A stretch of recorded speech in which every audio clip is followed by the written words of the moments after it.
Hello, everybody out there in Rumble X and YouTube land. Welcome back to Diego Knows. I, of course, am Diego, and tonight, we're going to talk about Devil Wears Prada, Part 2, Electric Boogaloo. All right, yes, Devil Wears Prada, starring Anne Hathaway as a boy, and Meryl Streep as a boy. And Emily Blunt as a you know the word I'm trying to say here. Okay, apparently this is what women want to watch. I guess it makes them feel better about themselves. To see movies where women run the world and men are all supplicant and are all a bunch of idiots and they're stupid and they're awkward and they're easily intimidated and they're very passive and very weak and very emotional and very all that stuff. It's your typical rom-com, although it's not a rom-com. It's a chick flick. It's not a rom-com. There's really no romance here. I mean, who the hell would want to romance any of these women? I mean, you'd have to be a low man on the totem pole to want to fall in love with women like this. But it's a moot point because no woman like them would ever date a guy that would fall in love with them. Okay, so it's a catch-22. Okay, yes, Anne Hathaway, who plays this very narcissistic woman who's just trying to break the glass ceiling and succeed in her job. And because of this, she doesn't really have a life. Her job is her life, which is kind of sad.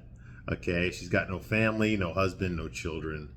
Okay, because in these movies, those are negative things. As a matter of fact, there's one thing that feminists and libtards, the people that make movies like this and write books like this, okay, one of the things they really hate is children. Okay, because children are you have to sacrifice your life. Okay, bad enough you have to give birth to them. Oh my God, that's hell.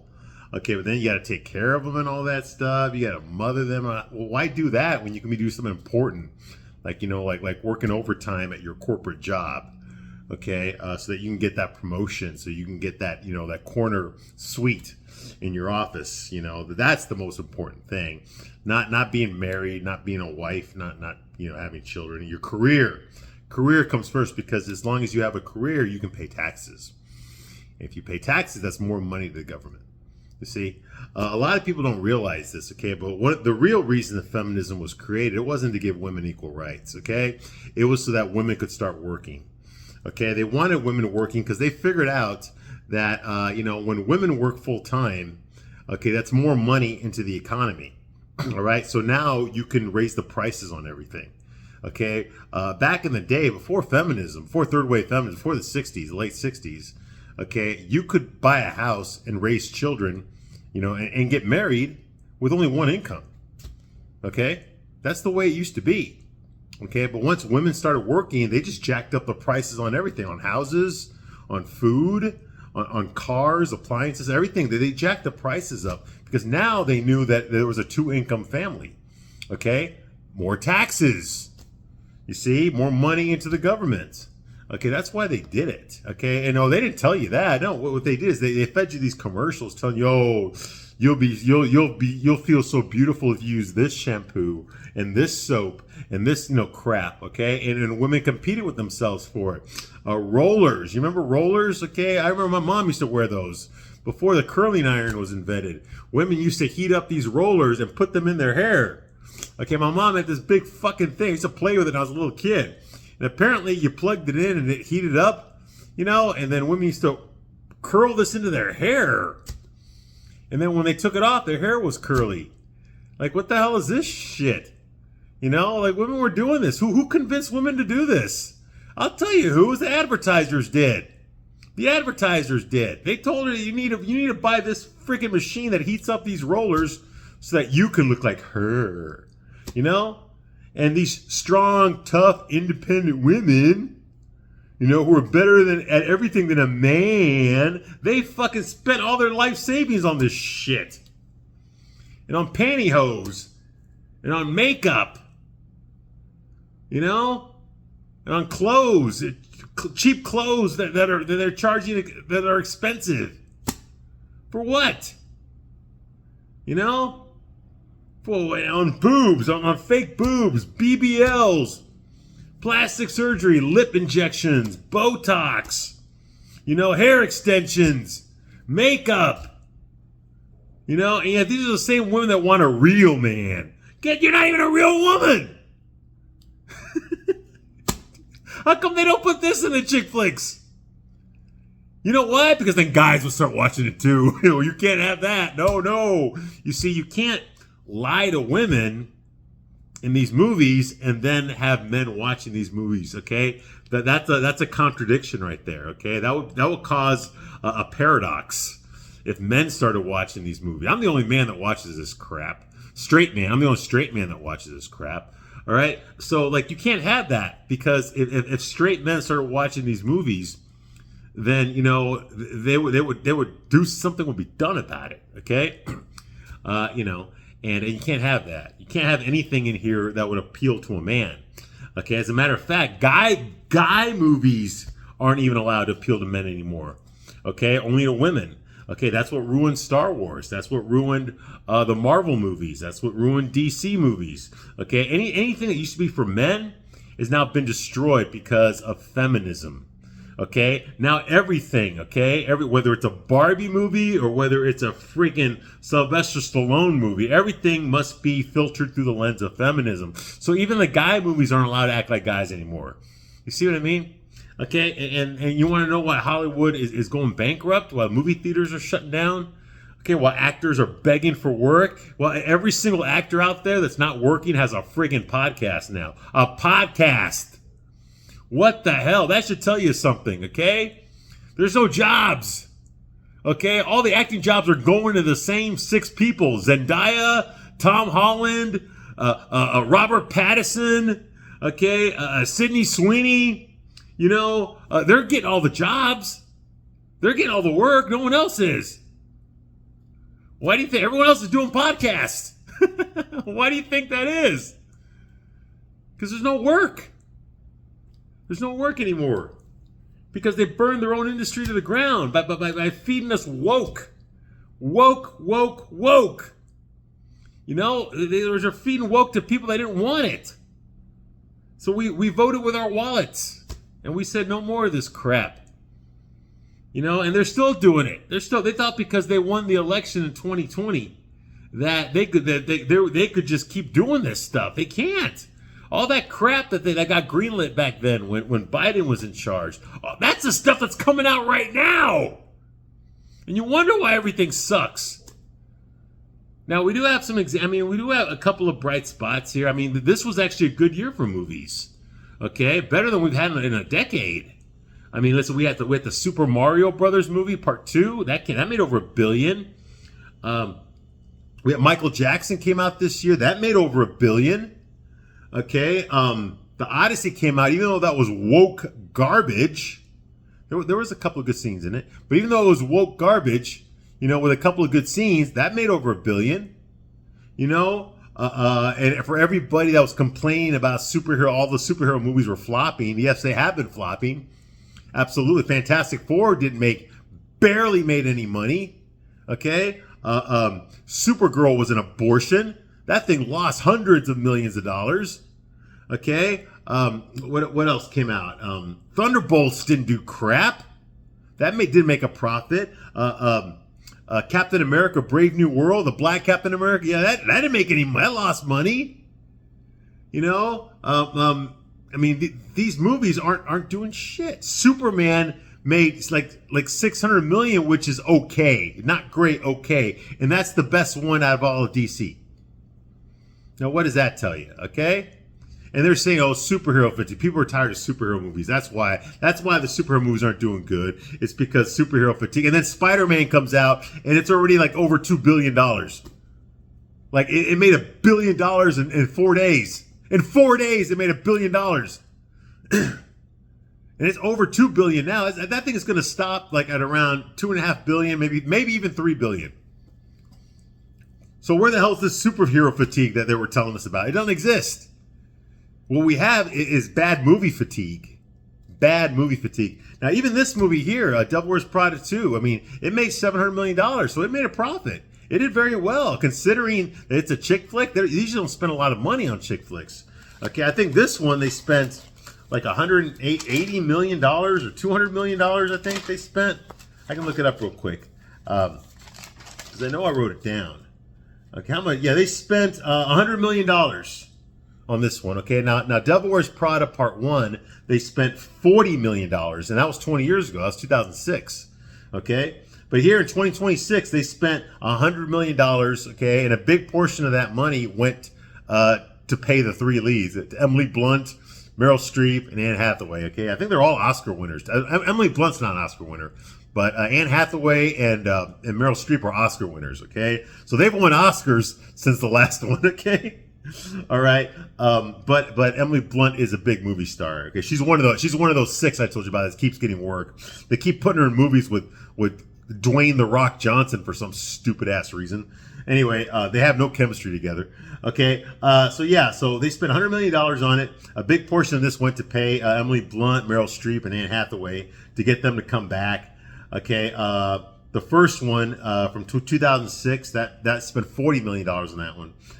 This movie, Devil Wears Prada 2, made $689.4 million, okay, which is $700 million, which is good, which is real good, okay? This year, so that's another win for 2026 as far as the theaters, okay? And the original one from 2006, that made $327 million, but remember the budget was $40 million, okay? So that made a good profit too. All right, so yes, people were excited for this movie, and they wanted to see these old characters. And I got to admit, yeah, even me, you know, it was cool. It was cool seeing Meryl Streep play this character, Miranda Priestley, again. That was kind of cool. You know, I don't like the fact that Anne Hathaway's Andy Sachs is the exact same as she was back then. She's still spastic and running around with a cell phone attached to her ear and flipping out and all that, just, you know, and weird love life. And all, it's just the same shit.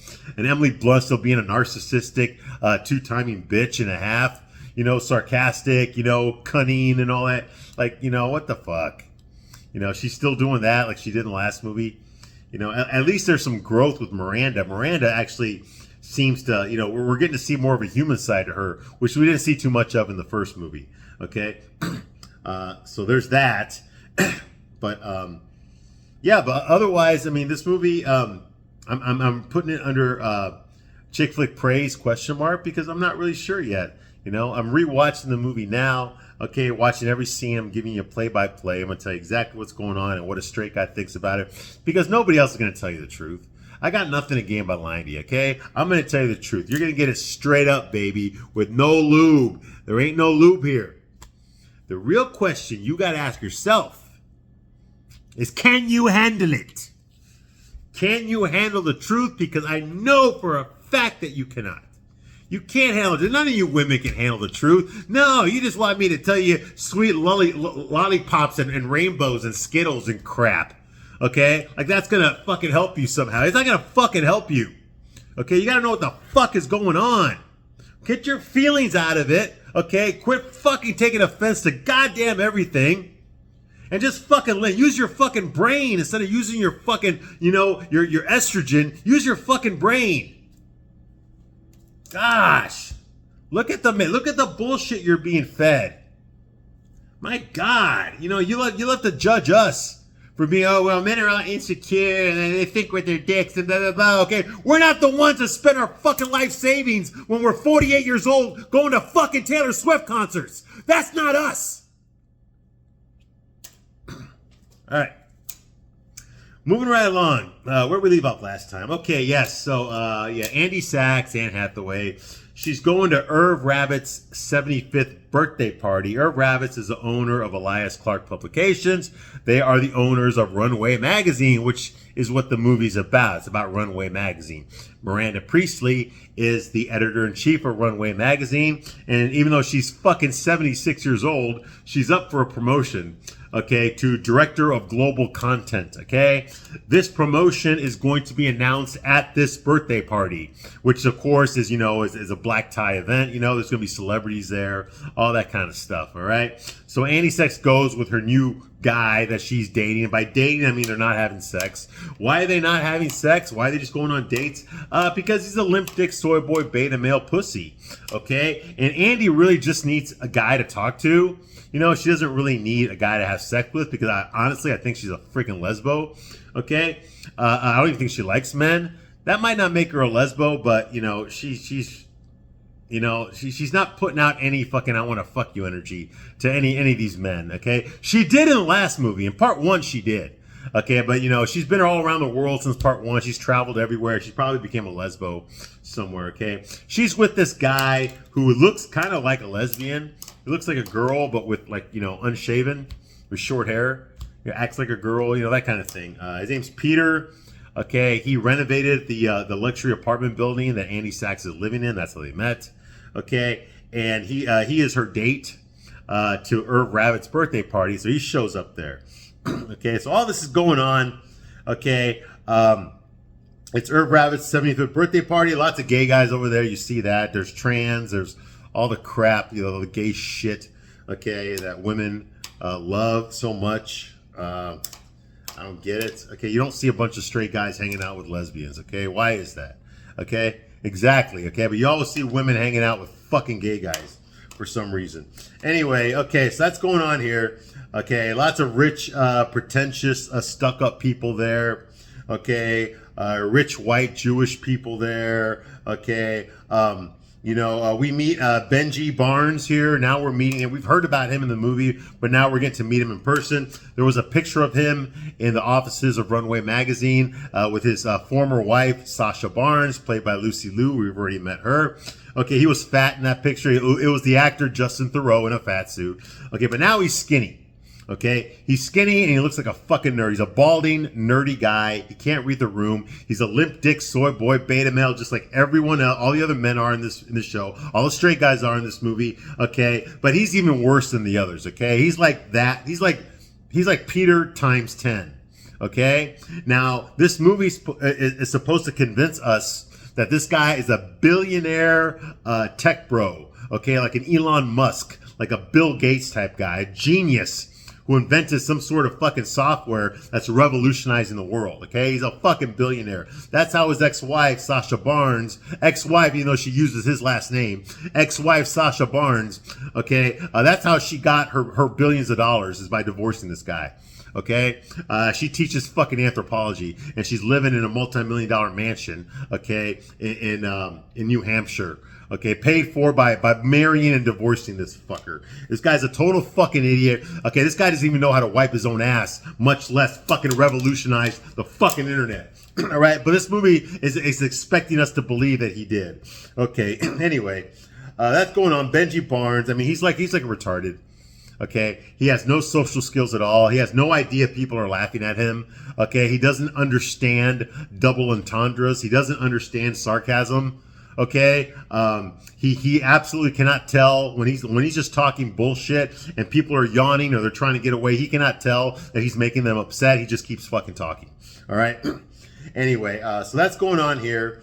Okay, Sasha's billionaire ex-husband. He's a skinny now, and like all straight men in this movie, he's a complete fucking idiot with no social awareness of how annoying he is. And we're supposed to believe that he's a genius, successful tech bro. No. Points away for this movie. Okay? I know it's a chick flick, and I guess there's some unwritten rule that if it's a chick flick, you have to make all the straight men look like fucking idiots. Okay? But the point is that this guy's supposed to be a billionaire, a tech bro billionaire. Okay? A tech bro billionaire is not this fucking stupid. Okay? This guy's fucking retarded. Anyway, Peter is impressed. Okay, he sees Hugh Jackman off screen. We don't see Hugh Jackman, but apparently Peter looks over there to the corner of the camera. He's like, "Oh my God, is that Hugh Jackman over there? I should go over there and give him a little blowjob because he's Australian. I'm an Australian. He's an Australian. You know, so we got to stick together. Okay, we don't leave our bodies behind. You know, I'm gonna go talk to Hugh Jackman because I'd rather go talk to Hugh Jackman than hang out with your flat-chested ass. And you have a vagina, ew." So he walks over there, right, to go hang out with fucking Wolverine. Okay? Yes, that really happens, all right? Okay? And why is he doing that? Well, I guess it's meta. Okay, because in real life, Hugh Jackman and this fucker, Peter, I forgot the actor's name who plays him, but he's an Australian actor. They're both fucking gay in real life. And yes, I love Hugh Jackman. He's a great actor. Okay, he is a great actor. I love him as Wolverine. He's an incredible Wolverine. He's better than the comic book Wolverine. Okay, although he's too tall. All right, he's an incredible fucking actor. I love Hugh Jackman. Okay, I got nothing bad to say about Hugh Jackman. Okay, but there's no way in fucking hell you're gonna convince me that that man is heterosexual. Okay, that guy is queer as a fucking $3 bill. Okay, when he was a young man, he married an old fucking unattractive woman who was already established in acting. Okay, in Australia. Okay, that's what started off his career. Okay, he married an unattractive old actress. Okay, who they're divorced now. Okay, that should tell you something. Okay, he does musical theater, for Christ's sake. Okay, that's basically what he loves to do. He doesn't love to play Wolverine.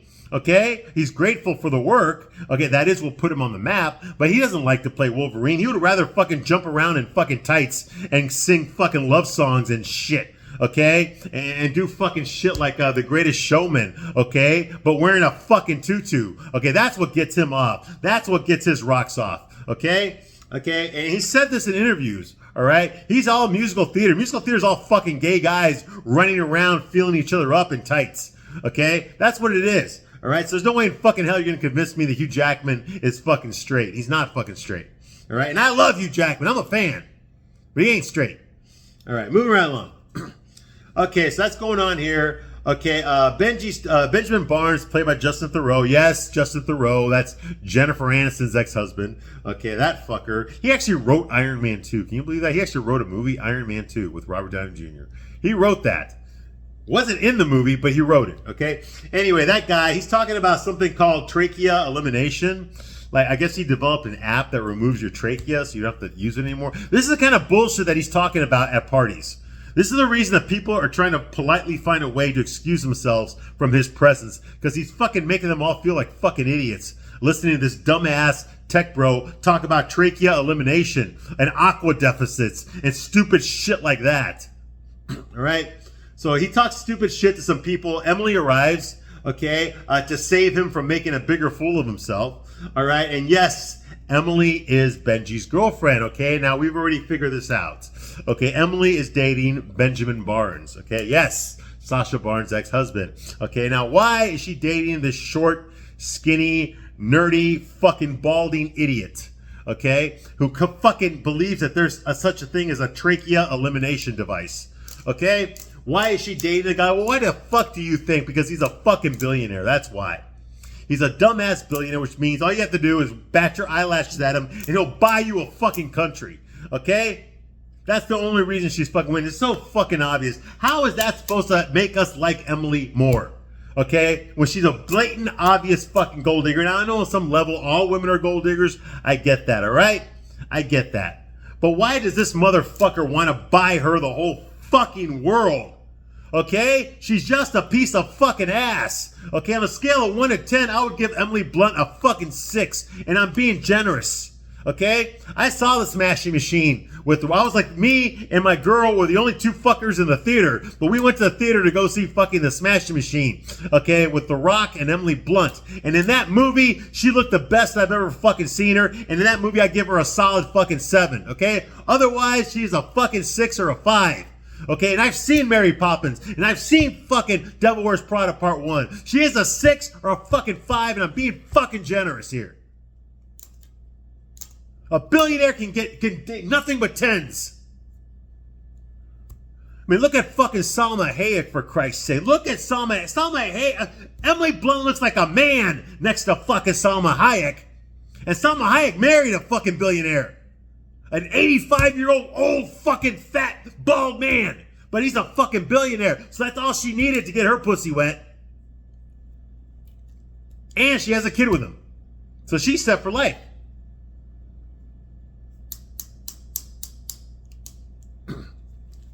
But I'm supposed to believe this idiot Benjamin Barnes fucking fell in love with Emily? Emily? This woman does not know how to be nice to men. Hell, she don't know how to be nice to women either. And you're gonna convince me that she seduced him? And he just fell for it. Like no other woman, no younger, hotter woman who's not a single mom, fucking tried to seduce him that he fell in love with. No. Okay, all right. See what I mean? This movie belongs on the fucking Sci-Fi Channel. All right. Anyway, okay. Moving right along. Okay, yeah. So Emily is Benji's girlfriend. Nigel shows up. Okay, gay Nigel. Okay. He tells Andy she's every girl who never talked to him in high school. No, the girls that never talked to him in high school were prettier than Emily Blunt. I'm not saying Emily Blunt is ugly. She's not. She's average. That's what I'm saying. Slightly above average. Okay? And billionaire bros, no matter how stupid they are, they only get way above average. All right? Yes. Okay, Bill Gates' ex-wife was fucking dog-ass ugly. Okay, yes. Okay, but the women he was cheating on his wife with were fucking drop-dead gorgeous. All right, they were 10s. All right. And this guy's too stupid to cheat. All right, so that's going on here. Okay, but he'll get cheated on over and over again. All right, so that's going on here. Okay, Miranda and Stuart. Okay, Stuart is played by Kenneth Branagh. That is Miranda's fourth husband. We met her third husband in the last movie, but that guy divorced her because she's a bitch. Okay, basically, yeah. Okay, so Miranda and Stuart, they go to wish Irving a happy birthday. Turns out Stuart quit drinking, all right, a while back. All right, Irv is supposed to announce Miranda's promotion to global head of content after his birthday speech. So that's why this is a big deal for Miranda. Okay? And, you know, which is funny that, like I said, that Miranda is going to get promoted because fucking Miranda is 76 years old. Who gets promoted to a job when they're 76 years old? Isn't retirement age 65? All right. Okay, well, why promote her to head of global content if she's just going to die in 2 years? How's it going to turn your company around? All right. Anyway, Nigel has no resentments towards Miranda for fucking him over 20 years ago. Okay, because Andy asked Nigel about that. She's like, have you forgiven her? Like, you're not mad at her? He's like, what am I mad at her for? For what happened in the last movie in part 1, remember? You're supposed to work for a fashion designer. You're supposed to design your own stuff. And then all of a sudden, Miranda made sure that Jacqueline from One Way Europe got your job instead. And now you're stuck working for Miranda again. She took away your dream. Don't you remember? It was in the last movie. And he says, that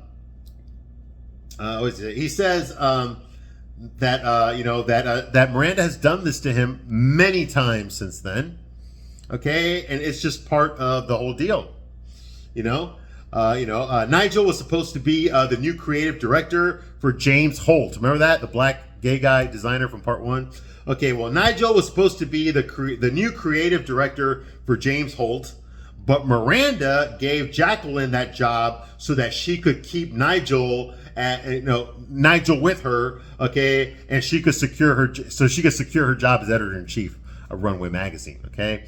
So Jacqueline was supposed to take Miranda's job, okay? But instead, Miranda made sure that Jacqueline took Nigel's job.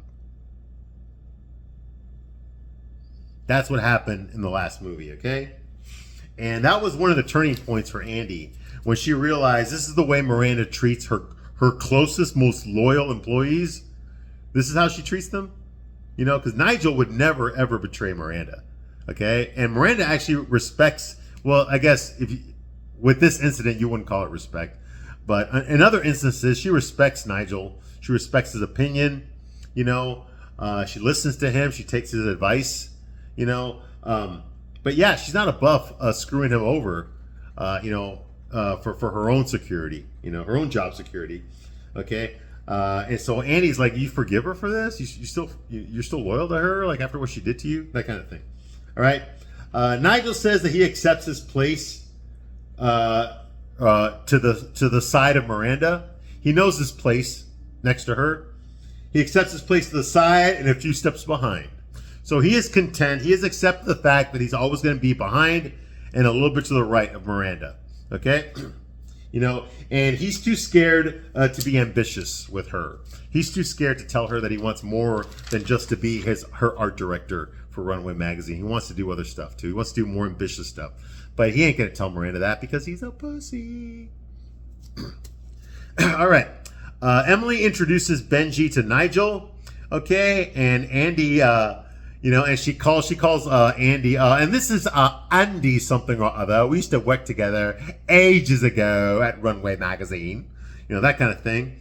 Okay, and of course, Benji acts like a coked out, balding retard. Okay, he doesn't even open his eyes. Okay, he's just like, how you doing? Oh, you know, you must be out here, Nigel. Nice to meet you. Oh my God, Aqua Deficit here. And Andy, oh yeah, I love your articles, Andy. I read it right next to the funnies. Yeah, just like that, like a fucking idiot. All right. And he reminded me of Benji. He reminded me of this show called The Gong Show. You ever watched that? You ever heard of that? The Gong Show. It came out in the 70s. They made a movie. The guy that created The Gong Show, his name was Chuck Barris.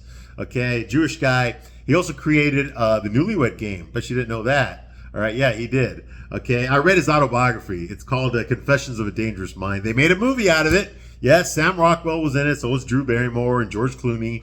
Okay, I think George Clooney directed it too. Okay, and apparently Chuck Barris said that while he was creating game shows and stuff, he also wrote songs. He wrote that song Palisades Park. Down to Palisade Park, do, do, do, do, do. Yeah, he wrote that song too. So he was a songwriter as well. Okay, anyway, Chuck Barris said that in his autobiography, he said that he was also worked part-time as a hitman for the CIA.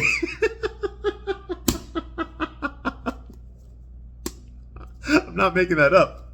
I'm not making that up. He's making that up, okay? But he swears that's the truth, okay? That while he was doing the Gong Show and the Newlywed Game, that he was actually carrying out assassinations. And well, the reason I even bring this up is because I've been watching some old episodes. They're on YouTube, old episodes of the Gong Show. That show was pretty funny. It really was. But Chuck Barris, whenever he would come out, he's the host of the show. He always like, how you doing, everybody? I'm Chuck Barris. Welcome to the Gong Show. The fucker never opened his eyes. Okay? He never opened his fucking eyes. All like he thought he was like a funny Sean Penn or something. Like that. Or Robert De Niro. Like that, and so that's what Benji reminds me of. As soon as I saw him, he's like, can you believe that? This woman won me. Just like that. All right, that's exactly what fucking Benji Barnes reminds me of. He reminds me of Chuck fucking Barris from the Gong Show. Okay, anyway, yeah, doesn't open his eyes. Okay, so now that's going on. Okay, yes, he says he loves Andy's articles. He reads them for the pictures.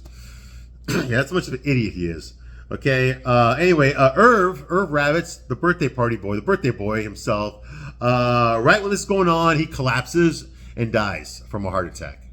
He died on his own fucking birthday. Okay, his 75th birthday, he dies. Okay, Irv Ravitz, and yes, he was in part 1. Okay, but now he's fucking dead. Okay, luckily we met his son earlier in the movie, Jay Ravitz. So obviously Jay Ravitz is going to inherit Elias Clark Publications.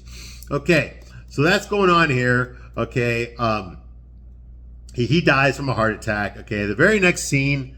Okay, and now what's going to happen with the Miranda's promotion now? Ooh, yeah. Okay, it's not set in stone anymore. Okay, so at his expensive, posh string section funeral, yes, there's an orchestra playing. Okay, not an orchestra, but a string section playing at Irv's funeral. Everyone's wearing designer black clothes. Irv's son Jay, he talks to Miranda at the funeral and tells her that he looks forward to carrying the football, to the end zone with Miranda. Okay, and she's just like, oh, the end zone. Let's see.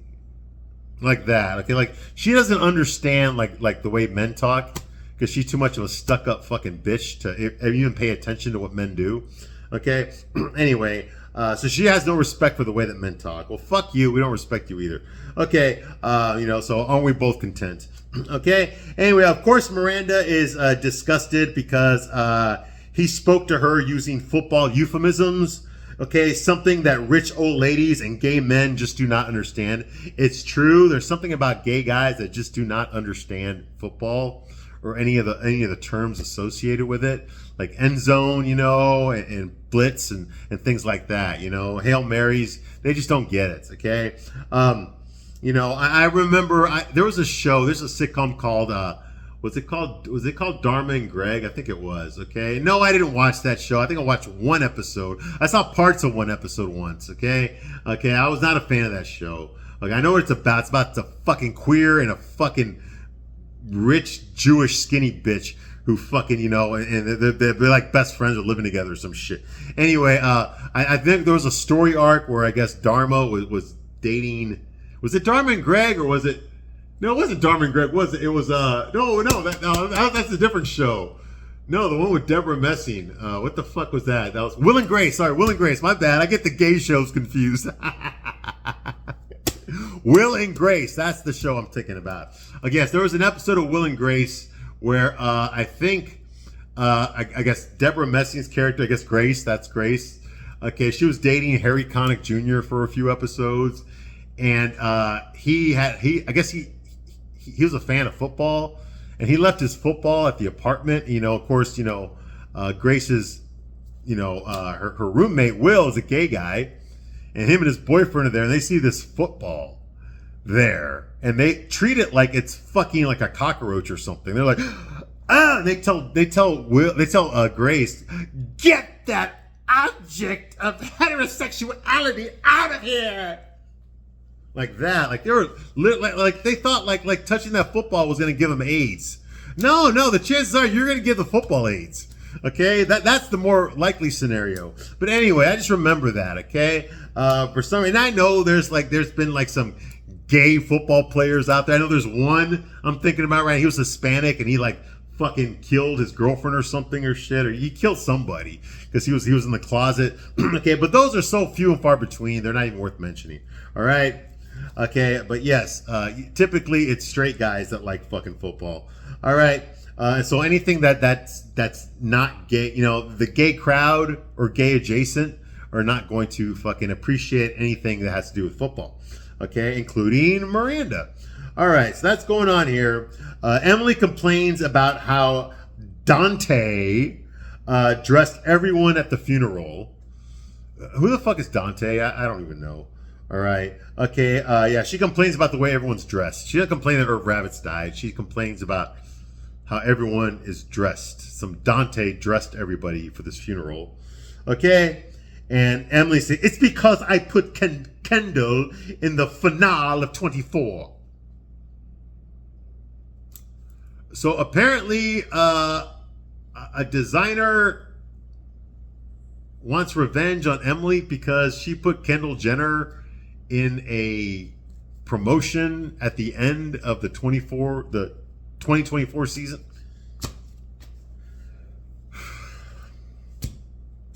Whatever. Okay, Benji says, I can't believe someone is named Kendall. Wow, I'm such a fucking idiot. Just like that. And this is supposed to be a billionaire tech bro. I just can't believe they named someone Candle.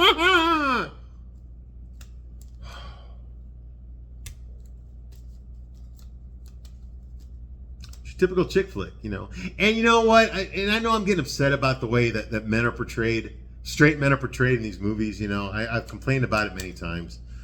But what really bothers me isn't even so much this. I know this audience, okay? They're going to get off on that. Of course they are.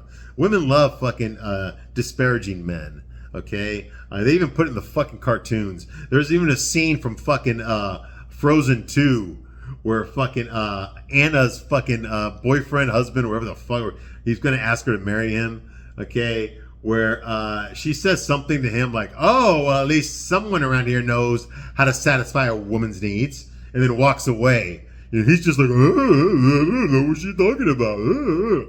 Just shit like that. Just disparaging men. I know women get off on that, okay? What sucks is when guys like me disparage you, then you're all fucking butthurt, okay? And now you're fucking calling your congressman and shit, all right? No. It goes both ways. Okay? Anyway, so this is going on here. Okay, Benjamin Barnes is a fucking idiot. Okay, later on at the park, okay, Andy and Nigel, they talk about the future of Runway Magazine. Andy's getting all spastic and nervous and neurotic again. Okay, she just got hired as editor of, what the fuck's it? She's editor of something artistic or some shit like that. Anyway, and now she's worried, okay, because she lost her job in the beginning of the movie, and then she got this job as editor of features, and now it looks like Runway is going to go under. So now she's going to be out of a job again, and now she's got a luxury apartment which she's going to have to get rid of. Okay, so she's worried about all this stuff because Jay Rabbits doesn't know shit about the fashion industry. Well, neither did Irv Rabbits. Okay, I mean, did he really? He left everything to Miranda.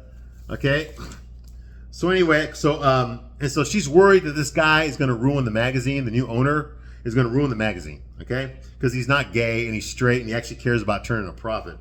All right, so at the I know, terrible things to be. Okay, horrible. He's the devil.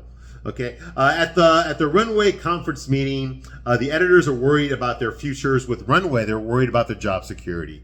Okay, Miranda only wants to talk about the Milan show because they got a show coming up in Milan. Okay, and body, she calls it, and body, body negative? And her assistant Amari is like, no. Body positive. Yes, body positive. Because she hired her assistant Amari, okay, black girl, okay, or Indian, whatever the fuck she is, okay, is basically there to make sure that Miranda doesn't say anything that's not PC, okay? She's basically there to protect Miranda from HR, okay? Because Miranda has a tendency of saying offensive things, okay, and all you have to do is say one thing that's offensive, and boom, you're out of a job. All right, look what happened to Roseanne. All right, things like that, okay? So that's why she's there. Okay. She calls it body negative. Whatever. Anyway, well, guess what? Jay Rabbit shows up. He shows up in Miranda's office. Okay. And he wants to talk to her, which is kind of weird because ever since he took over the company, he has not met with her. He's not returned her calls or emails or anything like that. Now, here it is 6 weeks later, and he just shows up out of the blue. No warning, no heads up. Okay. And demands to speak with Miranda. Okay, so that happens here. Everyone in the office shits themselves because they know that he's the new owner. Okay, he shows up to speak to her in her office. She remembers she tells him, I remember when you were a little boy, you were playing in this office with your father, that kind of thing. When your father would come to see me, that kind of thing, And he tells her he wants to do lunch with her. And she's like, well, I'll get Amari to make reservations. No, we don't need reservations. The cafeteria is fine, okay? And he's like, I'll meet you down there in half an hour. He's like, what? Cafeteria? Okay, it was just kind of a joke because, there is a cafeteria in the building for Runway Magazine, but nobody actually eats there. In the last movie, we found out that not only does lunch take up too much time, you get a half an hour, but really it's only 15 minutes. Okay, which means it's only 10 minutes. But that doesn't matter anyway because nobody eats because everyone's afraid of gaining weight.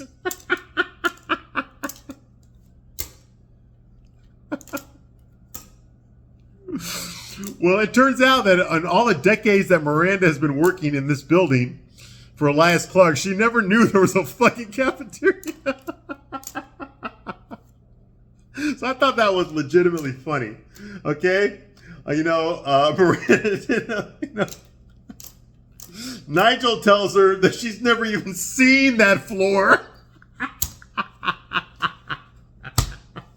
So that was pretty good. I like that. Okay. All right, I'm going to stop my review right here, but I will be back to continue my review of Devil Wears Prada 2. Okay, I thank you very much for watching this long, and I will see you soon on the next one. Bye.